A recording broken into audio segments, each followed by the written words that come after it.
C4 craft and കുക്കിങ്ങിൻ്റെ പുതിയൊരു വീഡിയോയിലേക്ക് എല്ലാവർക്കും സ്വാഗതം. ഈ വേനൽക്കാല ചൂടിൽ എല്ലാവരും ഇഷ്ടപ്പെടുന്ന ഒരു ഡ്രിങ്കാണ് നന്നാരി സർബത്ത്.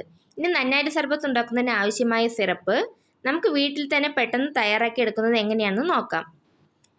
നന്നാരി സിറപ്പ് തയ്യാറാക്കി എടുക്കുന്നതിന് ഞാനിവിടെ ഒരു 2 കിലോ പഞ്ചസാരയാണ് എടുത്തിട്ടുള്ളത്. പിന്നെ നമുക്കിതിലേക്ക് വേണ്ടത് കുറച്ച് നന്നാരിയുടെ വേരാണ്. ഇവിടെ ഞാൻ ഏകദേശം ഒരു 20 ഗ്രാം നന്നാരിയുടെ വേരാണ് എടുത്തിട്ടുള്ളത്. ഇത് നമുക്ക് മാർക്കറ്റിലും പച്ചമരുന്ന് കടകളിലൊക്കെ വാങ്ങിക്കാവുന്നതാണ്. ഇനി നമുക്ക് സിറപ്പ് തയ്യാറാക്കുന്നത് എങ്ങനെയാണെന്ന് നോക്കാം. അതിനായി ഞാനിവിടെ ഒരു പാത്രം ചൂടാക്കി എടുത്തിട്ടുണ്ട്.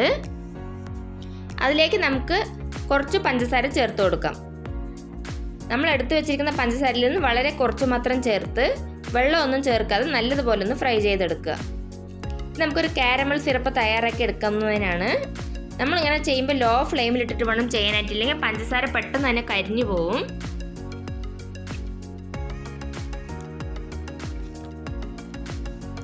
ഇത് നമുക്ക് വളരെ കുറഞ്ഞ ചെലവിൽ തന്നെ തയ്യാറാക്കി എടുക്കാവുന്നതാണ്.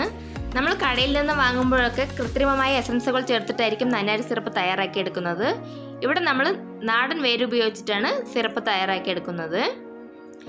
ഇപ്പം നമ്മുടെ പഞ്ചസാര ചെറുതായി ഒന്ന് നിറം മാറി വന്നിട്ടുണ്ട്. ഇനി ഈ പഞ്ചസാര മുഴുവൻ സിറപ്പായി വരുന്നവരെ നമുക്ക് വെയിറ്റ് ചെയ്യാം.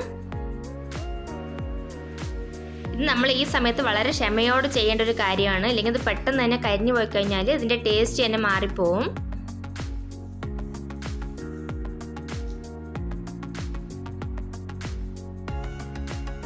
ഇപ്പം നമ്മുടെ പഞ്ചസാര കുറേശ്ശെയായിട്ട് മെൽറ്റായി വരുന്നതായിട്ട് കാണാം.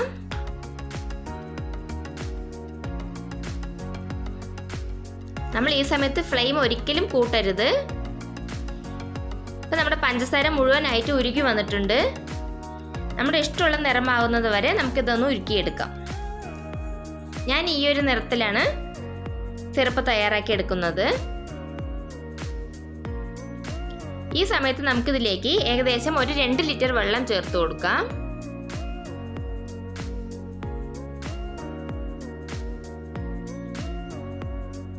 ഇനി നമുക്കിതിലേക്ക് ബാക്കി വെച്ചിരിക്കുന്ന പഞ്ചസാരയും കൂടി ചേർത്ത് കൊടുക്കാം. ഇനി ഇത് നല്ലപോലെ ഒന്ന് തിളപ്പിച്ചെടുക്കുക. ഇങ്ങനെ നമ്മൾ സിറപ്പ് നല്ലതുപോലെ കുറുക്കി എടുക്കുകയാണെങ്കിൽ നമുക്കിതിന് നല്ല ടേസ്റ്റും കിട്ടും. നമുക്കിത് കുറേ ദിവസത്തേക്ക് കേടുകൂടാതെ സൂക്ഷിക്കാനായിട്ടും സാധിക്കും. ഈ സമയം കൊണ്ട് നമുക്കിതിലേക്ക് നന്നാരി വേര് ചതച്ചെടുക്കാം. ഇത് ഞാനിപ്പോൾ കഴുകി എടുത്തിട്ടുണ്ട്. നമുക്കിതുപോലൊരു കല്ലിലിട്ട് കുത്തിയെടുക്കാം. ജസ്റ്റ് ഒന്ന് ചതച്ചെടുത്താൽ മാത്രം മതിയായിരിക്കും. ഇതുകൂടെ നമ്മൾ ആ സിറപ്പിലിട്ട് തിളപ്പിച്ചെടുക്കാനുള്ളതാണ്. നമ്മളിങ്ങനെ ചതച്ചതിന് ശേഷം ചേർക്കുകയാണെങ്കിൽ അതിൻ്റെ എസൻസ് നല്ലപോലെ നമ്മുടെ സിറപ്പിലേക്ക് ഇറങ്ങി കിട്ടും. നമ്മുടെ സിറപ്പിന് നല്ലൊരു ടേസ്റ്റ് ഉണ്ടായിരിക്കും. ഇത് നമുക്ക് ഇതിലേക്ക് ചേർത്ത് കൊടുക്കാം. ഇനി നമുക്ക് ഈ നന്നാരി വേരും ചേർത്ത് ഒന്നുകൂടി നല്ലതുപോലെ തിളപ്പിച്ചെടുക്കാം. ഇത് ഏകദേശം ഒരു 3/4 ഭാഗമാകുന്നത് വരെ നമുക്ക് തിളപ്പിച്ചെടുക്കാം. വളരെ ഔഷധ ഗുണങ്ങൾ അടങ്ങിയ ഒന്നാണ് നന്നാരി വേര്. നമ്മളിവിടെ നാടൻ വേര് ഉപയോഗിച്ച് തയ്യാറാക്കുന്നതുകൊണ്ട് തന്നെ ഇത് ഹെൽത്തി ആയ ഒരു ഡ്രിങ്കാണ്. നമ്മൾ വേനൽക്കാലത്തൊക്കെ ഇത് കുടിക്കുകയാണെങ്കിൽ ശരീരത്തിന് വളരെ നല്ലതാണ്. പിന്നെ നമ്മളിങ്ങനെ സിറപ്പ് ഉണ്ടാക്കി സൂക്ഷിക്കുകയാണെങ്കിൽ ഗസ്റ്റൊക്കെ വരുമ്പോൾ നമുക്ക് പെട്ടെന്ന് തന്നെ സർബത്ത് തയ്യാറാക്കി എടുക്കാനായിട്ട് സാധിക്കും. ഇനി നമ്മൾ നല്ലതുപോലെ തിളപ്പിച്ചെടുക്കുകയാണെങ്കിൽ നമുക്ക് ഈ സിറപ്പ് കുറേ ദിവസത്തേക്ക് കേടുകൂടാതെ സൂക്ഷിക്കാം. ഇപ്പം നല്ലതുപോലെ തിളച്ച് വന്നിട്ടുണ്ട്. ഇനി നമുക്ക് ഫ്ലെയിം ഓഫ് ചെയ്തതിന് ശേഷം ഇത് നല്ലതുപോലെ തണുക്കാൻ അനുവദിക്കാം. നന്നായി തണുത്തതിന് ശേഷം അരിച്ചെടുത്ത് ഇതുപോലെ ഈർപ്പമില്ലാത്ത ബോട്ടിലിലേക്ക് സൂക്ഷിക്കാം. എനിക്കിവിടെ ഒരു 3 ബോട്ടിൽ സിറപ്പാണ് കിട്ടിയിട്ടുള്ളത്. ഇത് നമ്മൾ കുറച്ച് അധിക ദിവസം സൂക്ഷിക്കുകയാണെങ്കിൽ ഫ്രിഡ്ജിൽ സൂക്ഷിക്കുന്നതായിരിക്കും നല്ലത്. എല്ലാവരും ഇതൊന്ന് ട്രൈ ചെയ്ത് നോക്കണം. ഇഷ്ടമായാൽ ലൈക്ക് ചെയ്യുക, ഷെയർ ചെയ്യുക, സബ്സ്ക്രൈബ് ചെയ്യുക.